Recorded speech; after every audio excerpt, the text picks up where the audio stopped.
The MoneroTopia weekly news segment is sponsored by WizardSwap.io, a non-custodial cryptocurrency exchange.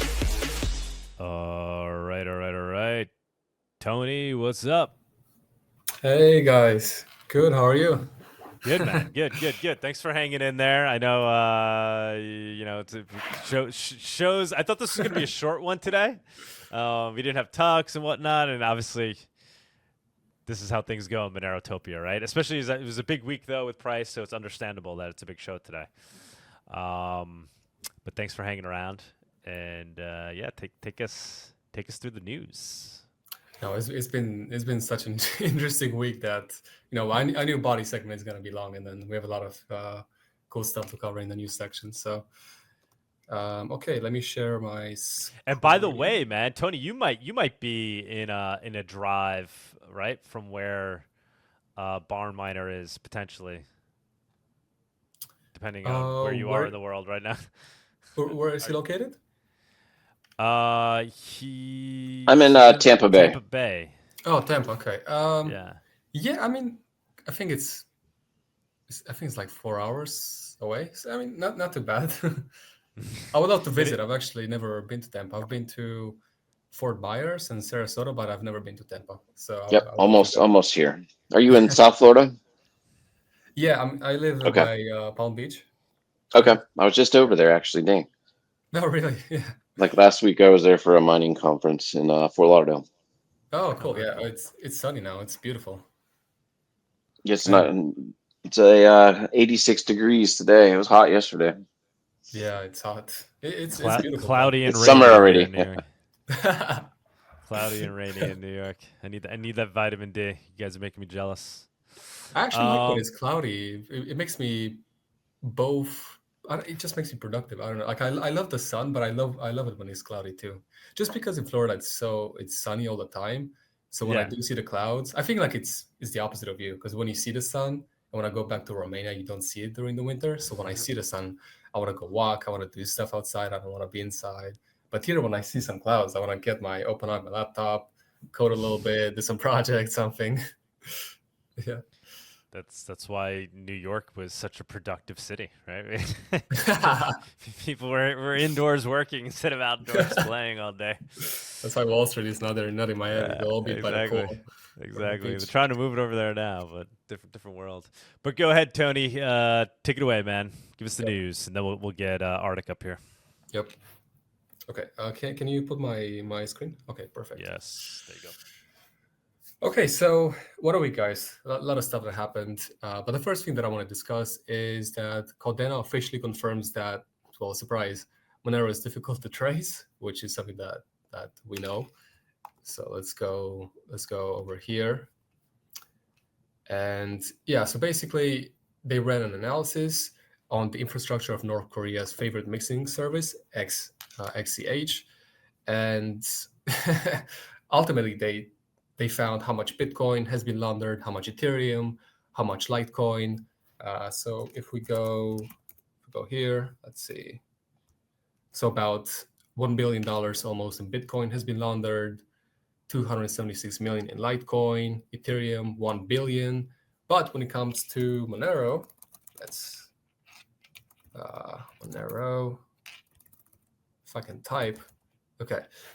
But when it comes to Monero, they said, we believe that we have identified the vast majority of XCH transactions on all chains except Monero and Dash. So, and as we know, Monero is going to get a huge update soon. So it's going to be way more private, way better, and it's very, very exciting. But yeah, they are still unable to fully track Monero transactions.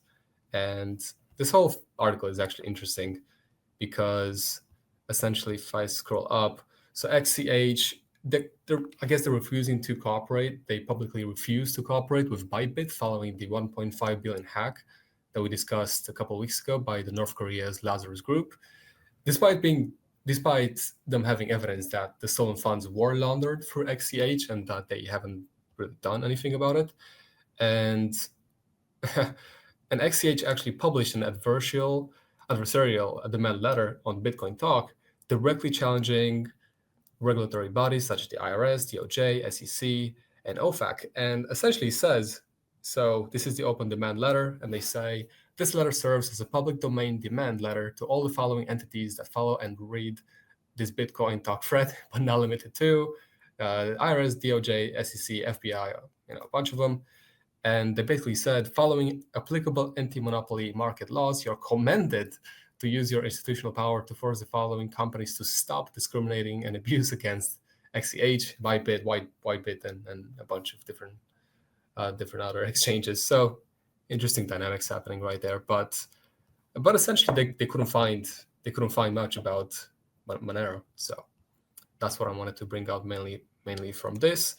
Now, Unstoppable Crypto Wallet, if you have Unstoppable or you wanted a different option, they, if we go on the website, they're going to integrate Monero soon.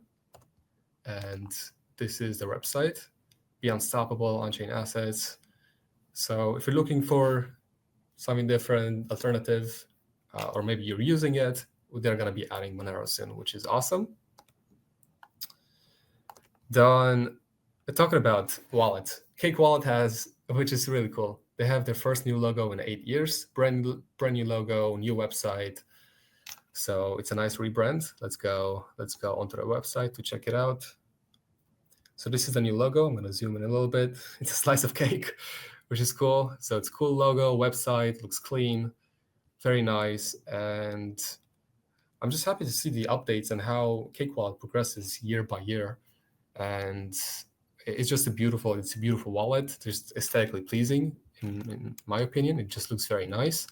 And it's easy to use, has a lot of features, and the team is awesome. I really like the team a lot. So yeah, it's a really nice rebrand from Cake Wallet. I like the new logo. And I think Vic also has a new logo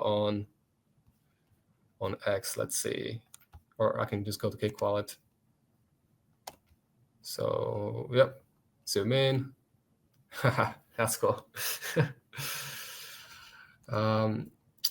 Okay, moving on, XMR chat. So XMR chat posted on X. We're going to ramp up development again soon. New features and enhancements are coming. Want to help? We need testers. Send us a DM to get access to the dev site and chat room to see what's coming and give feedback. So if you want us to help, reach out to us in a DM, and let's get it going. XMR chat is awesome, and I'm very happy that you guys are using it.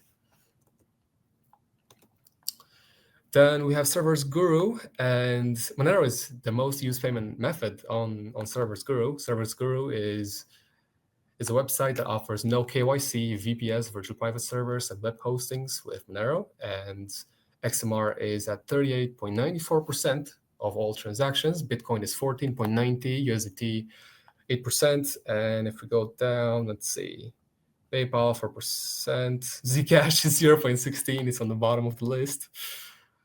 Doge, even Doge is higher than Zcash. Doge 1%. So that's interesting. But Monero takes the lead with 38.94%. And then we're going to go to coin cards. Coin cards, again, it's just metrics that I like to see month by month, years by years. We've been showing them on the show for the past couple of years now. And Monero has been on the top all the time. Sometimes I think there has been Bitcoin first and Monero second, but the numbers for March are XMR 38.81%, so similar numbers from the other website. Bitcoin 36.91%, Lightning Network 2.64%. That's always been low, sort of those numbers. Lowest is Matic 0.10%. Dogecoin is higher at 0.67%. So definitely a lot of people are using Monero. Now, we're approaching Monero's anniversary, 11 years, which is very exciting. And what the community has been doing is something called a Monero Run, where essentially you get the XMR from exchanges and you put it into your private wallet so you can hold your own keys. So if you want to join, just if you have any Monero in a centralized exchange, take it out, put it in your private wallet, and you've successfully participated in the Monero Run. And there's a couple nodes that, for example, Gate.io has confirmed that it is leaving Monero. So they said we are gradually phasing out services related to XMR. Monero is also missing from their proof of 100% reserves list, which includes over 200 coins. MEXC, they've been having problems with XMR withdrawal, so I would say be careful if you're using MEXC for your Monero. XT.com is also having difficulties with Monero this year. And then Bolognax and HDX fail this audit every year. They only occasionally have XMR withdrawals open. So again, be careful if you do use centralized exchanges, because you could have your Monero there, and then the next day you're just unable to withdraw it. So I guess if you are going to use them, get your Monero and then just withdraw it immediately and put it in Cake Wallet or whatever tool you want to use, but don't keep it in there, because one day you may just not be able to withdraw it. So it's very, very important to withdraw it. Now, moving on, I thought this was very interesting. So somebody posted on the Tor subreddit, "Can Tor hide my IP from the government?" And the person said, so here's the deal. My country just put out a new law. Basically, this law states that from now on, our IP addresses will be connected to our taxpayer identification number. So anyone that visits pirate sites and watches or downloads movies, games, etc., from there will be punished with a penalty fee. So you see, I'm way too poor to pay for subscriptions and shit like that. With that in mind, I'm looking for a way to hide my IP from the government. And the government, if you're thinking which government it is, it's Greece. So, so I guess be careful if you're in Greece. But it's crazy that now they connect your IP address to your taxpayer identification number and just automatically subtract a penalty fee from your bank account. Which with Monero they can't do that. I know one time I was in Maryland, and there was this guy from Finland, or I forget what European country, and he downloaded a game. He pirated a game, and the next thing he knows is that his internet provider sent him a letter basically saying that if you don't stop doing this, we're gonna shut down your internet. So that was funny. Because I'm from Eastern Europe, so we just pirate movies, games, like we don't really care. So that was kind of interesting to see when I came to the US. But if you're gonna go to Greece, if you live in Greece, then then be careful. And if you are gonna do it, then try to hide your IP address. Or now let's see. Let's go over. Let's talk about Bitcoin. So we've been talking about this problem for a while, but let me go over what Eli Nagar said on X. So he said, we need to talk, not about price, not about hype, about the future. Most Bitcoin doesn't move on Bitcoin anymore. It trades on paper, in ETFs, in proxy stocks, on platforms that never touch the chain. The financialization is accelerating. Wall Street loves it. No keys, no coins, just exposure, essentially. But there's a problem. Miners secure Bitcoin. As we know, they get paid through the block subsidy. Every 4 years, the subsidy gets cut in half.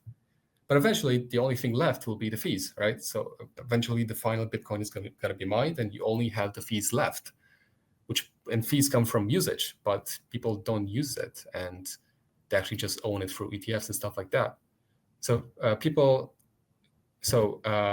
from people actually settling on chain, from mempools that are empty, if the world keeps using Bitcoin for layers that never pay miners, what happens when the subsidy runs dry? Miners starve, hash rate drops, security cracks, censorship creeps in. This isn't FUD, this is the bill coming due. So if you believe in Bitcoin, really believe, don't just hold it, use it. Settle on chain, pay the fee, run the node, support the thing that you love. Bitcoin can be secured by paper, and it won't survive on faith alone. The revolution won't happen on Wall Street, it happens here.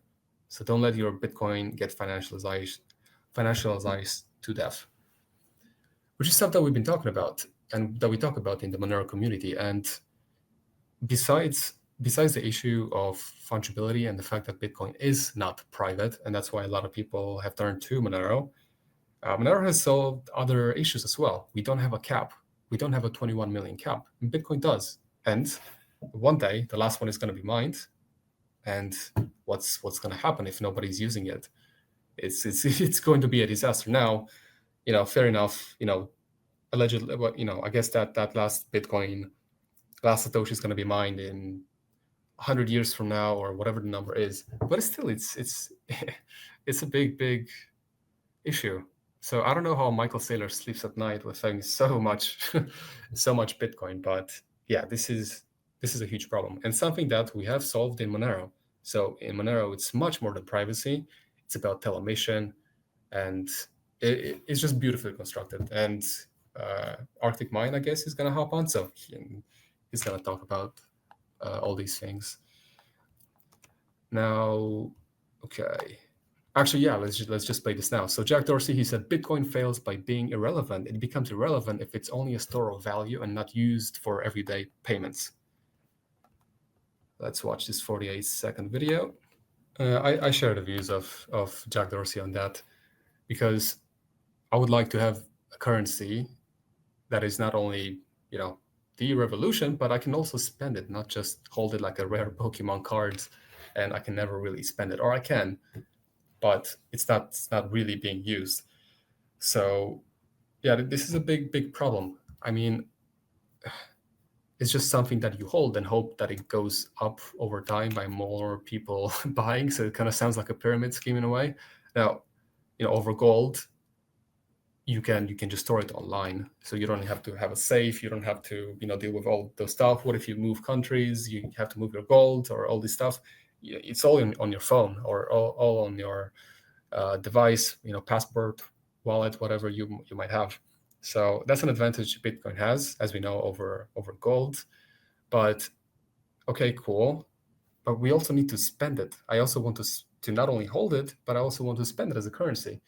Maybe buy some jerky. Maybe go on XMR Bazaar and actually spend it. That's the beauty of it. That's the beauty of currency. But yeah, I like what Jack Dorsey said here.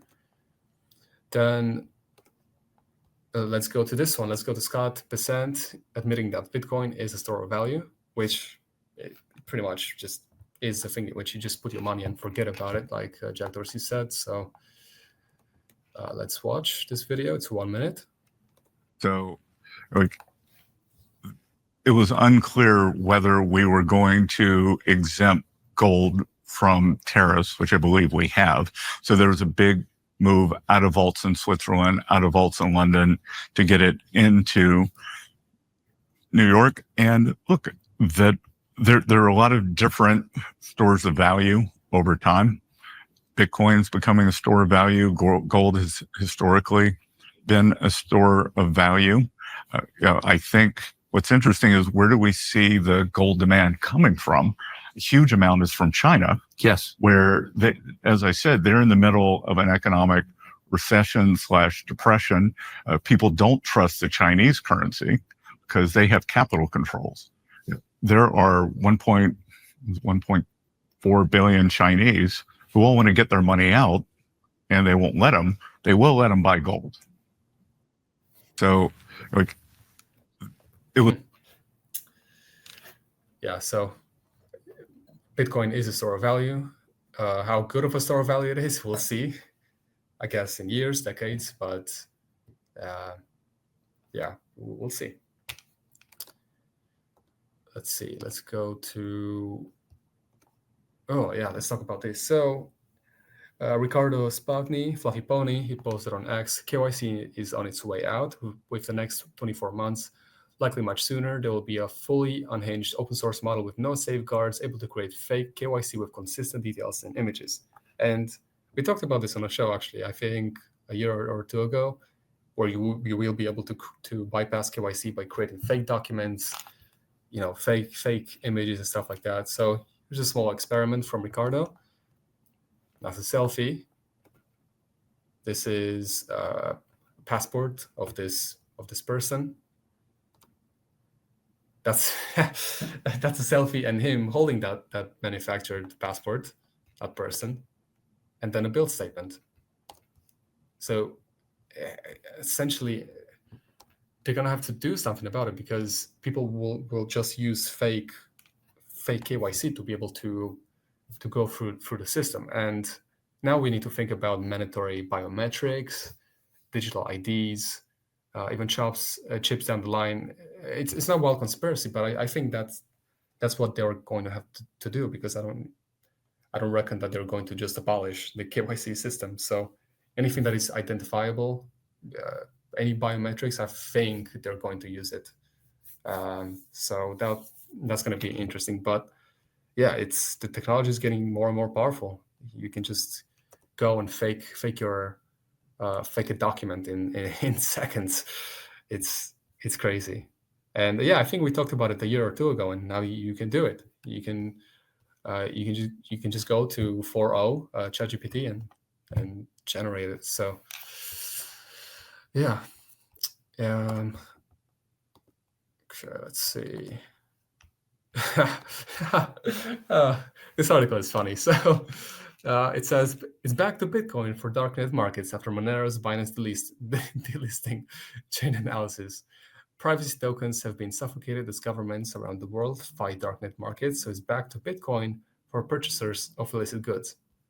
Is it? I'm not sure if I read the article. I'm not sure of the validity of it. I'm not sure if they actually registered more Bitcoin transactions. Is that an April Fool's joke by chance? Is it? No, March 31st. 7:45 a.m. So it's not even. No, it's not April Fool's. It kind of sounds like it, right? But yeah, so I guess darknet markets are returning to Bitcoin as their primary cryptocurrency after privacy-focused coin Monero was delisted from major exchanges, including Binance. Only some 0.14% of all crypto transactions, or about 50 billion, involve illicit activity, which we showed a couple shows ago that from all the transactions in the world, not just crypto, but just money, dollars, euro, whatever, the illicit transactions in crypto are very, very small compared to just cash, like just USD, euro. So, they're using this to push KYC, AML, and all the regulations on you, and to spy on you a bit more, essentially. But law enforcement agencies prioritize darknet markets based on their scale and involvement in the fentanyl trade with the presence of the drug. But now, obviously I don't want criminal activity, but if you were to be a criminal and you conducted criminal activity, I guess you would do your research a little bit and just think, okay, Bitcoin is traceable, I can get caught for this, but I can use Monero. Okay, it's delisted from these places, so what can I do? Can I swap it? Can I, they'll find a way. I don't think they just turn back to Bitcoin, and now everybody's, or a bigger majority is now returning to Bitcoin for the darknet markets. I'm not sure if that's actually valid. So I'm looking for more articles in the future to see if we can get some stats on that, to see if there's more transactions in Bitcoin than Monero. But yeah, if this was written on April Fool's Day, then that would have been even funnier. But yeah. And let's see. I guess that's it. Let me check 1 second. Yeah, I guess that's it, guys. So that was it for this week's. That's one of those things I'd have to see it to believe it. I'll have to see more evidence before I'll believe that darknet markets are using Bitcoin more often than Monero now. Like, I'm not going to believe that until I see more evidence. Yeah, I don't believe it, especially since I don't believe it either. Like, just it's being made a bit more difficult for them, but I guess they're smart enough to figure out a different way of using Monero and not just go back to full-on transparency. Maybe that's why ReToSwap had its biggest month in March so far. Like, it had its biggest month by like a bunch. Yeah, I don't know. Yeah, I don't. Zeno. I don't know if you guys know Zeno from XENU. Yes. Yep. He runs a podcast.